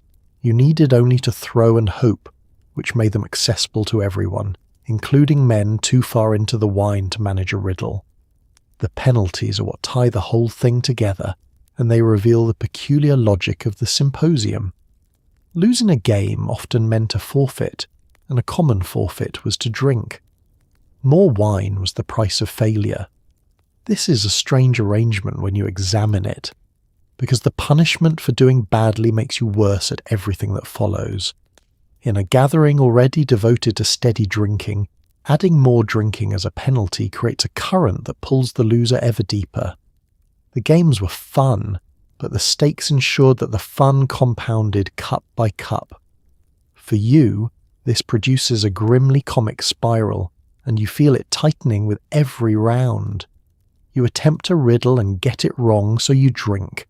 You throw the knucklebones and lose, so you drink again. Each failure is met with wine, and each cup of wine makes the next riddle harder to solve, and the next throw no more likely to land in your favour. You're caught in a loop where losing leads to drinking and drinking leads to more losing, a self-reinforcing decline that no amount of effort on your part can reverse. The better players drink too, but they drink from winning. You drink from a steady, unbroken record of defeat. So the games carry you downward, one lost riddle and one bad throw at a time, and the wine you accumulate as punishment does exactly what wine does. Your wit, never sharp tonight, grows blunter. Your luck, indifferent from the start, does not improve. The room fills with the sounds of competition, the triumphant and the defeated, and you find yourself firmly and permanently among the defeated, rewarded for every failure with the very thing that guarantees the next one. It is, as you dimly observe through the growing fog, less a series of games than a slow and thorough diagnosis of exactly how poorly you were suited to this evening from the start. Somewhere between the songs and the games, the talk turns serious, and you find yourself in the middle of the very thing these gatherings were famous for. The men begin to debate big ideas: love, virtue, justice, the nature of the good life, the sort of conversation that would later fill entire books. This is the celebrated intellectual heart of the symposium, the reason we still read about these parties thousands of years later. It sounds impressive on paper. In the room, it means a group of increasingly drunk men taking turns delivering passionate speeches about the meaning of love, each convinced he is the wisest, while a flute plays and someone quietly refills the cups. You are asked for your opinion. You have 3 cups worth of wisdom to offer. This is the part of the evening that history remembers, so it is worth taking it seriously even as we laugh at it. The symposium was not only a drinking party, it was one of the great settings for Greek intellectual life, a place where men talk through the deepest questions they knew how to ask. What is virtue? What is justice? What is the best way to live? These conversations, held over wine among reclining friends, were part of the soil from which Greek philosophy grew. Some of the most famous works of ancient thought take the form of exactly this kind of gathering. The drinking party is the birthplace of ideas. The topics ranged widely, but love was a favourite, and it is easy to see why. Love touched everyone, invited endless disagreement, and rewarded clever speech. A group of men could spend a whole evening taking turns defining it, praising it, dissecting it, each offering his own theory in a set-piece speech while the others listened and prepared their rebuttals. Virtue and justice and the good life fed the same appetite, giving men something worthy to argue about, something that let them display not just wit but wisdom. The conversation aimed higher than gossip. It reached for the permanent things. The reality in the room, though, is funnier than the reputation, and honesty requires admitting it. These profound conversations were conducted by men who'd been drinking steadily all night. The speeches about the nature of love were delivered by people several cups deep, each thoroughly convinced of his own brilliance, each certain he had seen to the heart of the matter. A flute played beneath it all. The cups kept being refilled. The result was a peculiar blend of genuine insight and drunken self-importance, real philosophy emerging from a room full of men who were also unmistakably quite drunk. The contrast is the whole charm of it, and it tells you something true about how ideas are actually made. We tend to imagine great thought happening in silence, in sober solitude, in libraries. But a good deal of it happened here, in the warmth and mess of a drinking party, among friends who were relaxed, loosened, and emboldened by wine. The alcohol that made the men foolish also made them frank, willing to say bold things, to reach for big claims they might have hedged when sober. The philosophy and the drinking were not opposites, they were partners, and the symposium held them together in the same room. Then, of course, the conversation turns to you, and you are asked what you think. The room quiets slightly, waiting for your contribution to the great questions of existence, and you become acutely aware of how little the wine has equipped you to offer. You have opinions, but they are 3 cups deep and rapidly getting deeper, and they arrive in your mouth less polished than you would like. You say something about love or virtue or whatever has been put to you, and you hope it lands somewhere near wisdom. Whether it does or not, you have now taken your turn in the oldest and most celebrated conversation the symposium has to offer, drunk and earnest and doing your best, exactly like everyone else in the room. Great conversation among drunk men has a reliable trajectory, and it is not always upward. What began as a lofty discussion of virtue slowly curdles into something sharper as the wine erodes everyone's patience. Points become jabs, disagreements become grudges, and the man on the couch across from you, who was so eloquent an hour ago, is now defending his honour over a comment about his taste in poetry. The Greeks knew this danger well. Wine loosens the tongue and then sets it on fire. You try to stay out of it, nodding diplomatically, but in a room this small there is nowhere to hide from an argument, and you can feel the mood tilting from thoughtful to combustible with every fresh cup. The turn from lofty to hostile is gradual, which is what makes it hard to catch in time. The conversation that began by reaching for the eternal truths slowly loses its altitude. As the wine accumulates, the men grow less patient with disagreement and more attached to their own positions. A point calmly made an hour ago is now made with an edge. A counter-argument that would have been received as friendly sparring is now taken as a challenge. The same loosening that freed everyone to speak boldly begins to free them to speak sharply, and the temperature of the room climbs by degrees. The subjects that provoke the sharpest conflict are often surprisingly small, which is the way of drunken argument everywhere. A disagreement about poetry, a slighting remark about a man's taste, a comment that would have passed unnoticed among sober friends, any of these can become the hill a wine-soaked guest chooses to defend. The stakes are not really about the poetry. They are about pride, about honour, about not being made to look foolish in front of the company. The topic is almost incidental. What matters is that someone feels challenged, and the wine has stripped away his willingness to let it go. The Greeks understood this danger clearly because they had watched it unfold many times.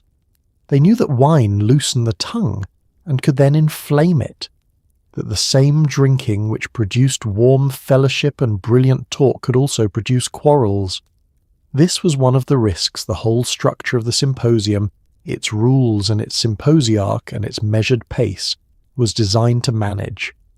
Left uncontrolled, the drinking that made men open and expansive could tip them into the anger and belligerence that ruined the evening. The line between good cheer and hostility was real, and everyone knew wine could carry a room across it. Your own instinct is to stay well clear, and it is a sound one. You nod along diplomatically, offer no strong opinions, and try to make yourself a neutral party as the tension rises between the more combative guests. But the andron is small, and neutrality has its limits in a room where every couch is within earshot of every other. You cannot retreat to another room, because there is no other room. You cannot fade into a crowd, because there is no crowd. The argument fills the whole space, and you are inside it whether you contribute or not, an unwilling witness to a quarrel you would very much like to escape. So you lie on your couch and feel the evening tilt beneath you. The thoughtful gathering of an hour ago giving way to something tenser and more volatile. The eloquent man across the room is no longer eloquent. He is aggrieved, defending his honour over some trifle, and the wine is pushing him further with every cup. The mood in the room has changed character, and you can feel that it could go either way, settling back into good humour or breaking into open conflict. You keep nodding, keep quiet, and keep hoping the symposiarch or simple exhaustion will pull the evening back from the edge before the philosophy of love turns into a fight about poetry. There comes a moment in every symposium when the careful structure of the evening quietly gives way, and tonight you feel it arrive. The measured toasts have become a blur. The symposiarch's authority has softened into suggestion, and the room that began as a philosophy seminar is now something looser, louder, and considerably less coordinated. Men who spoke of virtue are now slurring the same sentence twice. The wine has won. This was, in a sense, always the plan. The slow, deliberate loosening of respectable men until they became something more honest and much messier. You are somewhere in the middle of that transformation yourself, dimly aware that you have crossed a line you did not see and cannot walk back. The structure does not collapse all at once, which is what makes its passing hard to pinpoint. Early in the evening, everything ran to order, the toasts precise, the turns observed, the symposiarch's word obeyed without question. Now that order is frayed. The toasts still happen, but they have lost their crispness. The turns still come, but the rhythm has gone ragged. The symposiarch still presides, but his rulings land more like suggestions than commands. No single moment marks the change. It is gradual softening, the careful machinery of the early night slowly coming loose at every joint. The men themselves are visibly transformed, and it shows in 100 small ways. The same guests who delivered polished speeches on virtue are now repeating themselves, losing their threads, slurring words they pronounced perfectly an hour ago. Their gestures have grown broad and imprecise. Their laughter comes easier and louder. The dignity they wore at the start of the evening has slipped, not all at once but steadily, until the room is full of men who are unmistakably and thoroughly drunk. The polish is gone. What remains is looser, warmer, and considerably less impressive to look at. Here is the thing to understand, though, and it changes how you see the whole descent. This was always the destination. The gradual loosening was not a failure of the symposium, but its purpose. The entire evening, with its watered wine and its measured pace, was designed to bring respectable men slowly to exactly this state, stripped of their formality, freed from their guardedness, reduced to something more honest and more human. The Greeks built the ritual precisely to reach this point in a controlled way. The structure of the early evening existed to make the unravelling of the later evening possible without disaster. You're not watching the party go wrong. You're watching it arrive. Your own condition is part of the picture, and you're only dimly able to assess it. Somewhere in the last several cups, you passed from pleasantly warmed to genuinely drunk, and you did not notice the crossing. There was no clear threshold, no moment where you decided you'd had enough, only a steady accumulation that has left you somewhere you did not intend to be. You are loosened, blurred, part of the general softening of the room, no longer the careful observer you were at the start, but a participant in the mess, as far gone in your own way as any of them. So you lie there in the loosened, louder room, aware that a line has been crossed and that there is no crossing back over it tonight. The structure that held the early evening together has done its work and dissolved, leaving behind exactly what it was always meant to produce, a company of unguarded men warmed past their formality into honest disorder. The seminar is over. What remains is the truer, messier heart of the symposium, and you are in it up to your neck, past the point of return, with the rest of the night still to come.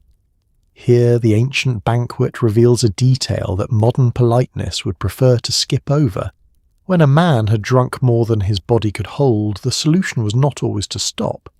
Sometimes it was to be sick, clear the decks and return to the drinking, an approach that treated vomiting as an intermission rather than a warning.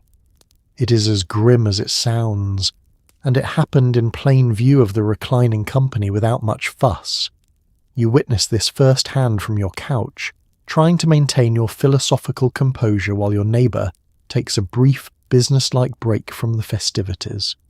You decide, with what little judgment you have left, that you will not be participating in this particular tradition. You're almost certainly wrong. The logic of it, if it can be called logic, was straightforwardly practical. A man who had reached the limit of what he could hold faced a choice, and the choice was not always to call it a night. Instead, he might empty his stomach, relieve the pressure, and carry on drinking, treating the purge as a way to extend the evening rather than end it. The goal was to keep going, and being sick was simply a means to that end, a reset that let a man return to the cups he could not otherwise have faced. It was crude, but within the goals of the night, it was efficient. What makes it striking to a modern sensibility is how openly it happened, without shame or ceremony. This was not something done in secret, hidden away in embarrassment. It occurred in the room, in view of the other guests, treated as an unremarkable part of a long night of heavy drinking. No one seems to have been scandalized. In a gathering built around drinking to excess, the physical consequences of that excess were accepted matter-of-factly, dealt with and moved past. The Greeks were not squeamish about the realities of what they were doing, and the purging was one of those realities, acknowledged and absorbed into the flow of the evening. You watch it happen from your couch, and it tests your composure considerably. Your neighbour, or some other guest nearby, reaches his limit and handles it in the accepted fashion, taking his brief, business-like break before returning to the company. You try to maintain the dignity appropriate to a philosopher at a refined gathering, which is difficult when the refined gathering has arrived at this particular stage. The contrast between the lofty conversation of an hour ago and the scene before you now is stark, and it captures something essential about the symposium, which held the sublime and the grotesque together in the same room all night. Your own resolution, formed through the fog of many cups, is that you will not be joining this tradition. You've decided with the shaky certainty of the very drunk that whatever else happens tonight, you will maintain this one line, that you will not follow your neighbour's example. It is a proud resolution and a foolish one, made by a man who has already lost every game, botched a song, thrown wine at a guest, and drunk far more than he can safely hold. Your judgment, such as it is not to be trusted, and the confidence with which you make this vow is itself a symptom of how far gone you are. So you look away from the scene and hold on to your fragile resolve, telling yourself that you are above this particular indignity, even as the wine keeps working on you. The truth, which you are in no state to admit, is that you have already had far more than your body wants, and the night is not over. Your neighbour has found his solution and returned to the fray. You have declared yourself exempt from the whole business. History and your own stomach will very likely have something to say about that before the evening ends, and it will not be flattering to your judgment. When the andron can no longer contain the energy of the evening, the party does the only logical thing and takes itself outside. This is the komos, the drunken procession, in which the guests pour into the dark streets of Athens, still crowned with their wilting garlands, still singing, and stagger through the city in a loose, joyful, entirely unregulated parade. There are torches, there is noise, there is the deep conviction that everyone within earshot wants to hear your song. To the sleeping neighbours, it is a public nuisance with a long history. To you, swept up in the crowd, it feels briefly and gloriously like the best idea anyone has ever had, which is exactly how you know the wine has fully taken over. The komos was a real and recognised part of the tradition, not just an accidental overflow of a party gone long. It was the natural culmination of the symposium, the point at which the gathering, having exhausted the confines of the room, took to the streets as a group. The revellers left the house together and moved through the city as a band, singing and celebrating, carrying the spirit of the party out into the open. It had a name and a shape because it happened often enough to be a known thing, an expected finale to a night of hard drinking among friends. The image of it is vivid and slightly ridiculous, and you're now part of that image. A group of grown men, garlands wilting on their heads, faces flushed with wine, spilling out of a doorway into the darkness, and forming a ragged procession through the streets. There are torches to light the way because the city offers no light of its own. There is singing, loud and unashamed. There is the loose, weaving movement of a group of people who are all quite drunk and all convinced they are having a wonderful time. It is chaos, but it is joyful chaos, and it has a long and honourable history behind it. To the people trying to sleep in the houses you pass, the Komos is considerably less charming. A band of drunk men singing their way through unlit streets in the middle of the night is a disturbance, and it has been one for as long as the tradition has existed. The revellers experience their procession as a triumph. The neighbours experience it as noise. This tension is ancient, the eternal complaint of the quiet against the loud, the sleeping against the celebrating, and the Komos sits squarely on the celebrating side of it, indifferent to the rest that it interrupts. From the inside, of course, it feels entirely different, and the wine ensures that it does. Swept up in the crowd, singing along, torchlight flickering, you are gripped by the profound and utterly mistaken conviction that this is a magnificent idea, that the whole city is glad to hear you, that there has never been a finer way to end an evening. This certainty is itself the clearest possible sign of how thoroughly the wine has taken hold, because no sober man would feel it.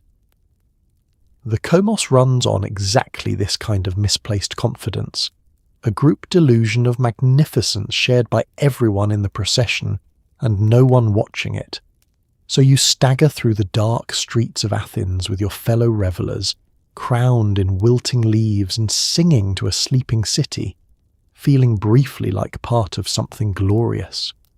The party has left the room and become a parade, loose and loud and joyful, exactly as tradition dictates. You're no longer a guest at a gathering. You're a reveller in a Komos, one drunk man among many, weaving through the night in a centuries-old ritual of celebration and public nuisance. The neighbours curse you. You do not care.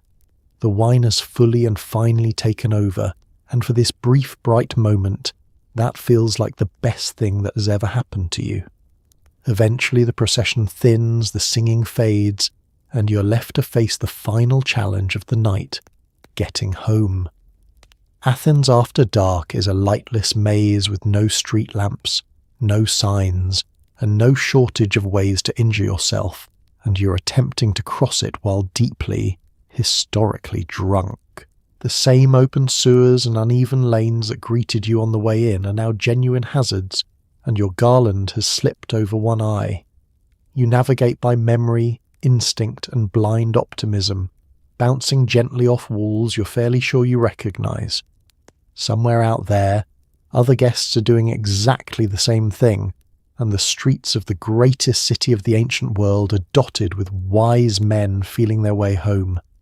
The city that was merely difficult to navigate sober becomes genuinely treacherous now. On the way in, before any wine, you struggled with the unlit lanes and the absent signs and the open sewers, and you were at your sharpest then. Now those same obstacles remain, unchanged and indifferent, but you are meeting them at your very worst. The darkness is the same darkness. The uneven ground is the same uneven ground. The difference is entirely in you, in your slowed reactions, your blurred vision, your uncertain footing. The maze has not grown harder. You've grown far less capable of solving it. The hazards are no longer theoretical, and this is what raises the stakes. The open sewers you stepped around so carefully on the way in are now real dangers to a man who cannot walk a straight line. The uneven lanes threaten every step. The unlit corners hide obstacles you cannot see and would not avoid in time even if you could. What was an inconvenience earlier is now a genuine risk of injury, the kind of drunken mishap that a lightless ancient city was perfectly designed to inflict on anyone foolish enough to cross it in your condition. You are that fool, and the city is waiting.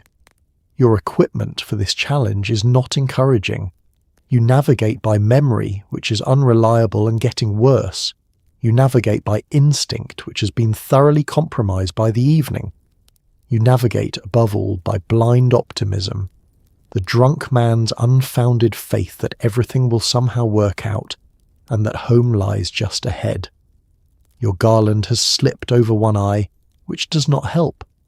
You bounce gently off walls, using them to steady yourself and to confirm, hopefully, that you are somewhere you recognize. It is not a method that would inspire confidence in an observer, but it is the only method available to you. The consoling thought, if there is one, is that you are not alone in your struggle. All across the dark city, the other guests from your gathering and from a dozen others are engaged in exactly the same ordeal, weaving their own uncertain ways home through the same lightless streets. The greatest city of the ancient world, home to its philosophers and statesmen and poets, is at this hour dotted with drunk men feeling their way along walls and misjudging corners. Whatever indignity you are suffering, it is a shared one, a communal stumble repeated in every quarter of the city by men who, a few hours ago, were discussing the nature of virtue. So you make your slow, weaving way through the darkness, guided by fragments of memory and an unearned confidence that home is near, bouncing off walls and stepping hopefully over hazards you can barely see. The comus has scattered, the singing has died away, and the night has come down to this final solitary test of whether you can cross a treacherous city in your current state without serious harm. Somewhere ahead, if your instincts hold, is your own door. You aim yourself roughly toward it and press on, one uncertain step at a time, a wise man of Athens finding his way home the only way the evening has left him able to. You wake the next day, and ancient Greece offers you no mercy, and more importantly, no painkillers. The wine that seems so civilized when properly watered has extracted its full price overnight, and you surface into a world that is too bright, too loud, and spinning slightly. Your left arm still aches from a full evening of holding you upright. Your head is a temple and not the pleasant kind. There is no coffee to save you, no quiet dark room to hide in, only the dawning memory of songs you botched, wine you flung at strangers, and profound opinions about love you can no longer defend. This, you realize, is the true legacy of the symposium. It always ends the same way, no matter how clever the conversation. The absence of relief is the first cruelty, and it is a thorough one. In your own time, a rough morning after comes with an arsenal of comforts, painkillers, coffee, a dark room, the accumulated remedies of centuries. Ancient Greece has none of these to offer you.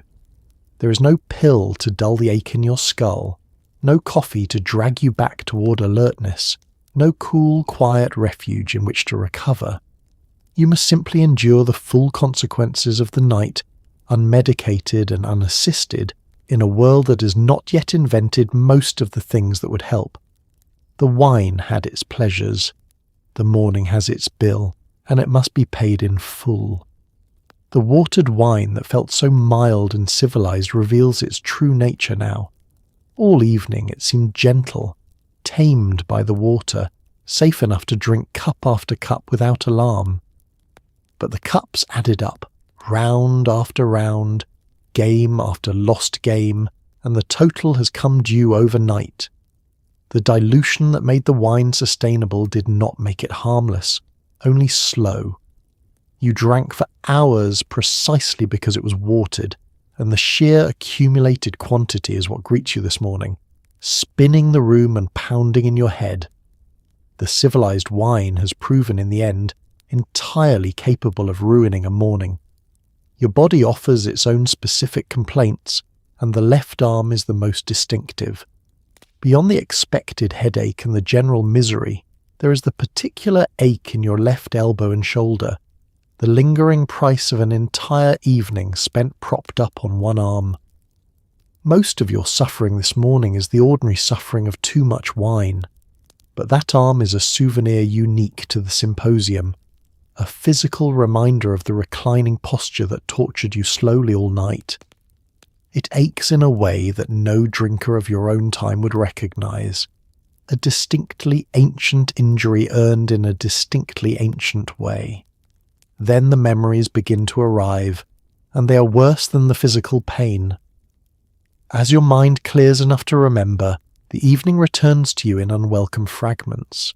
The song you botched in front of the watching room, the wine you flung wildly and landed on a fellow guest, the passionate opinions about love you delivered with such three-cup confidence and can now neither reconstruct nor defend. Each memory lands with its own small wince. This is the other cost of the night, the social hangover that accompanies the physical one, the slow recollection of every undignified thing you did while convinced you were doing splendidly. And in this suffering you find yourself joined, across the centuries, to every guest who ever attended one of these gatherings. This is the true and universal legacy of the symposium, the one thing that never changed no matter how brilliant the talk or how refined the company. However lofty the philosophy, however clever the riddles, however sublime the debate about the nature of love, it all ended here, in a bright and pounding morning paid for by the night before. The Greeks reached for the eternal truths over their wine, and then they woke up exactly as you have, human and aching and regretful. The conversation was immortal, the hangover was not, and it always came due. So let us take stock of your evening as a guest at an ancient Greek banquet, now that you have survived it, more or less. You arrived not knowing how to lie down, spent the night propped on a numb elbow, drank from a cup that half the room had touched, lost every game you played, sang badly, threw wine at a senator, and stumbled home through a lightless city in a wilting crown of leaves. By any honest measure you did not thrive, and yet you made it to morning, which is more than can be said for your dignity. The banquet was refined, and it was ridiculous, thoughtful and filthy all at once, and somehow the same evening produced both timeless philosophy and a grown man being sick into a bowl between verses. Run back through the catalogue of your performance, and it is not a proud one. You could not manage the reclining posture, and spent the night fighting your own elbow. You drank from the communal cup with barely concealed unease. You lost at the riddles and lost at the knuckle bones and were rewarded each time with more wine. You botched your turn at the songs and were met with polite silence. You threw your wine at the target and hit a fellow guest instead. You staggered home through the dark, bouncing off walls crowned in dying leaves. At no point in the evening did you distinguish yourself, and at many points you actively disgraced yourself. And yet, set against all of that, there is one achievement you can genuinely claim. You survived. You made it through the whole strange ordeal, from the foot washing at the door to the lightless stumble home, and you woke up the next morning to tell the tale, however much your head and your dignity might wish you had not. That is not nothing. The evening was long, the wine was steady, and the city was treacherous, and you came through all of it in one piece. Your dignity did not survive. Your reputation as a singer did not survive. But you did, and on a night like that, survival is its own small victory. The deeper truth of the evening is its doubleness, the way it was two utterly different things at once. It was refined, a gathering of educated men crowned in flowers, discussing love and virtue and the good life, producing the kind of conversation that would echo through the centuries. And it was ridiculous, a room full of drunks flinging wine, losing games, singing badly, and being sick without ceremony. These were not two separate parties. They were the same party, the sublime and the grotesque folded together inseparably, each present in every hour of the night. The symposium refused to be only one thing, and that refusal was its essence. This is what makes it such a perfect window into the ancient world, and worth all the laughter and all the wincing. The Greeks gave us so much of what we still value: philosophy and poetry and the habit of asking hard questions, and they gave it to us from within exactly this setting, warm and messy and thoroughly human. The high thoughts and the low behaviour came from the same men on the same couches on the same nights. To see them clearly is to see both at once, to hold the brilliance and the foolishness together without letting either cancel the other. That is not a flaw in the picture. It is the picture. So tonight, as you settle into your own bed, clean and quiet and blessedly free of numb elbows and communal cups, you might spare a thought for those long-ago revellers crowned in wilting myrtle. They reclined until their arms ached, drank until the room turned, argued about the deepest things they knew, and stumbled home through the dark to wake up full of regret. And out of all that mess they built something that lasted. History is like that more often than we admit, grand and gross at the same time, reaching for the eternal while being sick into a bowl between verses. And it is proof, if you needed any, that people have always been exactly this ridiculous and exactly this wonderful all at once. So there it is, a single evening as a guest at an ancient Greek banquet, survived from the foot washing at the door to the long dark stumble home. You lay down when you wanted to sit, drank when you were told to drink, and offered your deepest thoughts on love to a room that was in no condition to receive them. You lost every game. You sang badly. You threw wine at a man who didn't deserve it, wore a crown of leaves you didn't ask for, and woke up aching in an arm you did not know could ache. By any reasonable standard, the evening defeated you, and still, somehow, you made it through.